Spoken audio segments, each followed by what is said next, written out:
Glossitis.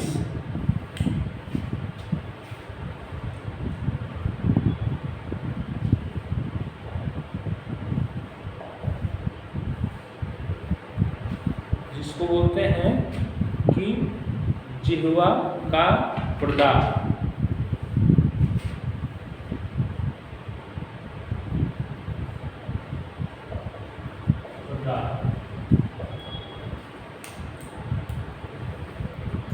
वैसे तो जीभ के बहुत सारे रोग हैं, टंग की बहुत सारी बीमारियां हैं जो देखने को मिलती हैं हमें, और जीभ जो है अपने आप में एक शरीर के रोगों को बताने का एक माध्यम भी होता है। ठीक, बहुत सारे रोगों में ये टंग में एक लक्षण देने का काम करता है, जैसे ड्राइनेस या फरिंग या तमाम सारी ऐसी चीज़ें जो हैं वो बताता है और दिखाता है, और हम लोग इसको देखते हैं, समझते हैं। तो ग्लोसाइटिस जो है मुख्य रूप से कैसे ठीक करेंगे किसी के टंग में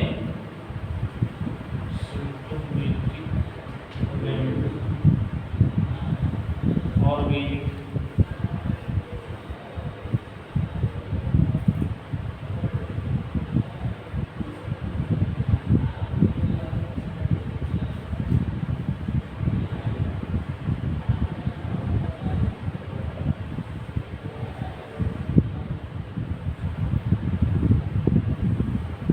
तो ग्लोसाइटिस जो होता है इसमें मुख्य रूप से सिम्टम्स जो हैं उसी प्रकार से आते हैं। इसमें भी जीभ जो है सूजकर लाल हो जाती है, रेडनेस आ जाता है जीभ में, और सफ़ेदी या घाव जैसी स्थिति जो है, वाइटनेस, वाइट पैचेस, इसी में सब मैं बताने का प्रयास कर रहा हूँ कि इसमें जो वाइट पैचेज आ जाए या अल्सर आ जाए, जैसे शुरू में क्या होता है, ये the stage of the disease होती है जो हम अलग अलग करके पढ़ते हैं। ठीक, तो इसमें मुख्य रूप से हमें देखने को मिलता है कि सिम्टम्स क्या आएगा इसमें। तो सिम्टम्स मुख्य रूप से जो मिलेगा इसमें कि जो जिह्वा है, जिह्वा जो है लाल हो जाती है, एकदम सूजकर लाल हो जाती है। रेडनेस, इन्फ्लामेशन,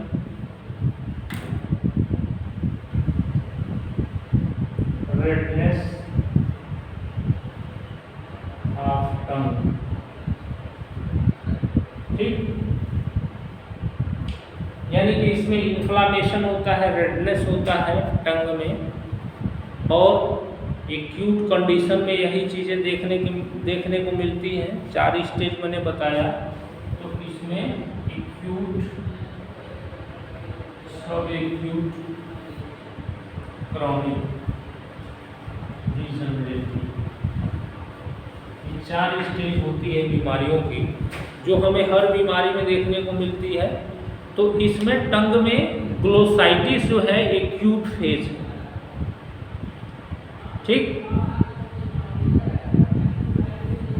और ये ग्लोसाइटिस भी कई तरह का होता है। ठीक, कई बार जो है ये एक्यूट और क्रॉनिक भी हो जाता है कई बार।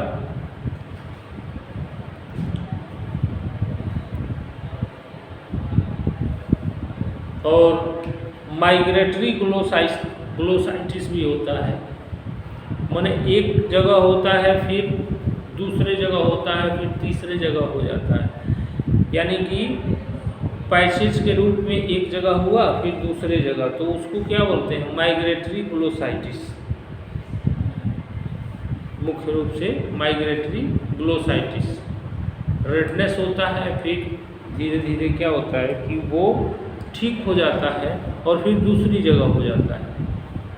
तो सो मेनी टाइप्स हैं, लेकिन मैं सभी तरह के जो ग्लोसाइटिस हैं उसको ट्रीटमेंट बताने की कोशिश कर रहा हूँ। तो इसमें जो है इन्फ्लामेशन होगा, रेडनेस होगा, ठीक। और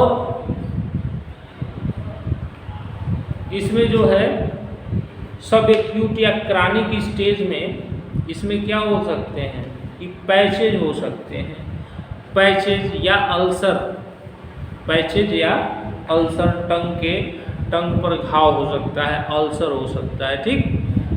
तो इसमें जो है क्रॉनिक स्टेज में पैच, अल्सर, ये सब तमाम सारी चीज़ें देखने को हमें मिलती हैं कि पैचेज है, अल्सर है। कई बार ये सिंपल अल्सर होता है, कई बार ये मैलिग्नेंट अल्सर भी हो जाता है, मैलिग्नेंसी उसमें आ जाती है। और कई बार ये सिंपल अल्सर भी होता है, साधारण अल्सर भी होता है, माने कई तरह के अल्सर डेवलप हो सकते हैं। तो हम कैसे इसको ठीक करेंगे, इलेक्ट्रोपैथी में ये चीज़ें कैसे ठीक हो सकती हैं, कैसे सही हो सकता है, कैसे इसका इलाज हम लोग कर सकते हैं इलेक्ट्रोपैथी द्वारा, कैसे हम सही करेंगे। इसमें जो आर्गन है, आर्गन मुख्य रूप से क्या होता है, टंग, ठीक। मुख्य रूप से टंग जो है ये आर्गन्स होता है।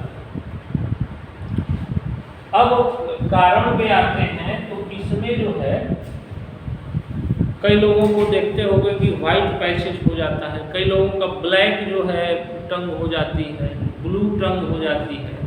तो कई बार डाइजेस्टिव डिसऑर्डर के कारण जो है टंग का कलर, टंग की चीज़ें जो हैं बदलती हैं, टंग की चीज़ें और तमाम सारी चीज़ें बदलती हैं टंग की।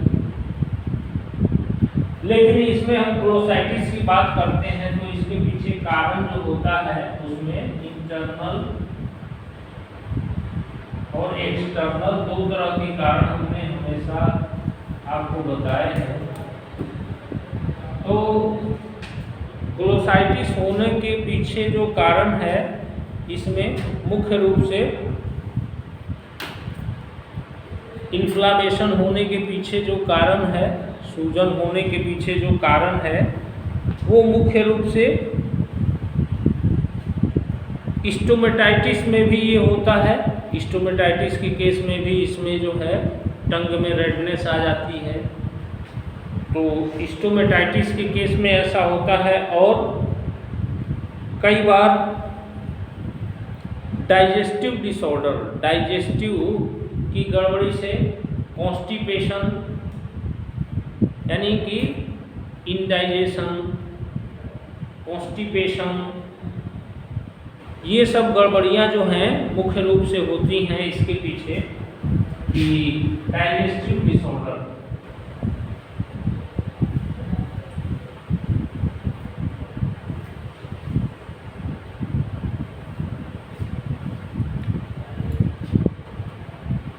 और जो इंटरनल कारण है, एक्सटर्नल कारण है, उसमें जो है विभिन्न प्रकार के संक्रमण, इन्फेक्शन जो दांतों के द्वारा जीभ पर हो जाते हैं, इन्फेक्शन, संक्रमण जो दांतों के द्वारा या गम्स के द्वारा जगह जगह जो है हमें देखने को मिलता है कि गम्स के द्वारा या इनके द्वारा हमें देखने को मिलता है कि ये चीज़ें हो सकती हैं। और कभी कभी गर्म पेय यानी कि गर्म पेय पदार्थ पी लेने से जीभ जो है में गड़बड़ी आ जाती है, जीभ जो है जीभ में प्रॉब्लम क्रिएट हो जाती है। और अधिक गर्म या मसालेदार या तीखी चीज़ें खाने से भी ये कंडीशन किसी किसी में देखने को मिलती है। अब इसका ट्रीटमेंट इलेक्ट्रोपैथी में जो कारण है वो मैंने बता दिया कि इसमें जो है इन्फेक्शन कारण है उसके बाद बाहरी रूप में जो विभिन्न प्रकार की तीखी चीजें, तीखा, साल्टी माने बहुत ही इस तरह का जो कड़वा हो, या बहुत गर्म कोई चीज़ जो है, तो इसके वजह से चीज़ें क्या है कि हो सकती हैं कि ऐसा कंडीशन हमें देखने को मिल सकता है। अब इसका ट्रीटमेंट इलेक्ट्रोपैथी में कैसे कर सकते हैं, मुख्य रूप से जब आएंगे तो एक्सटर्नल, तो ग्लोसाइटिस में मुख्य रूप से हम जो गलाली कराते हैं वो S5C5A2 और G, ये जो है गलाला कराना है। S5C5A2 और G का क्या, गलाला। गलाला मुख्य रूप से कराना होता है कि आप इसमें जो है गर्म पानी में या ग्लिसरीन में गलाला दे सकते हैं इसको, और चूंकि इसमें जो है ब्लीडिंग वगैरह तब आता है जब ये अल्सर का रूप क्रिएट करता है, या सिंपल अल्सर होता है, मैलिग्नेंट होता है और ट्यूबरकुलर। 3 प्रकार के अल्सर जो हैं वो हमें देखने को मिलते हैं कि 3 प्रकार के अल्सर जो है टंग में दिखते हैं। तो जो टंग में सिंपल अल्सर हैं उनके लिए, या जो मैलिग्नेंट अल्सर हैं या ट्यूबरकुलर, जो क्रानिक स्टेज में यही ग्लोसाइटिस, कभी कभी ग्लोसाइटिस जो है अल्सर में बदल जाती है, तो इसमें जो है ग्लोसाइटिस में आप S5C5A2G, और इसमें जो ऑर्गेनिक रेमेडी है वो मुख्य रूप से जो होती है आपकी जो अंगों की दवाई है इसमें, तो C1, ठीक, और C5, ये मुख्य रूप से दवाई है C1A2, ठीक। और यहाँ पिलाने के लिए इलेक्ट्रिसिटी में भी जो इंटरनल है उसमें G है और WE, ठीक है। और गलाला इसको करवाएंगे C1A2 और S1 या C5A2, और संक्रमण है तो R1, सिम्प्टमेटिक है तो N1, ठीक। ये हम चला सकते हैं इसमें जो है ग्लोसाइटिस में, कि उसको अगर ग्लोसाइटिस हुआ है तो ये दवाइयाँ चला सकते हैं। बाकी डाइजेशन की जो प्रॉब्लम है, अगर कोई डाइजेस्टिव संबंधी प्रॉब्लम है तो उसको, कॉन्स्टिपेशन है अगर, तो S/2, या इंडाइजेशन का है तो हम इंडाइजेशन की दवाई, माने जो लीवर की गड़बड़ी है तो लीवर की दवाई। लेकिन C1A2 और S1 या C5A2 R1 N1 और G और WE, और ये गलाला कराना है उसको, ठीक। बाकी जो कारण हमें दिख रहा है उस कारण को दूर करना है। सिंपल दवाई जो होती है ग्लोसाइटिस की, मुख्य रूप से ग्लोसाइटिस में इसी को यूज करते हैं। अगर इसमें जो है विभिन्न प्रकार के पैचेज हैं, वाइट पैचेज या अल्सर या ल्यूकोप्लेकिया डेवलप हो रहा है, तो थोड़ी बहुत दवाओं की चेंजिंग होती है उसके आधार पे। लेकिन मुख्य रूप से हम लोग ग्लोसाइटिस में ये दवाई मुख्य रूप से चलाते हैं उसके ग्लोसाइटिस में, और इससे जो है हम ग्लोसाइटिस ठीक कर सकते हैं किसी पेशेंट को अगर उसके जीभ में सूजन हुई है तो, ठीक। ग्लोसाइटिस चाहे वो माइग्रेटरी हो या सिंपल ग्लोसाइटिस हो, ठीक।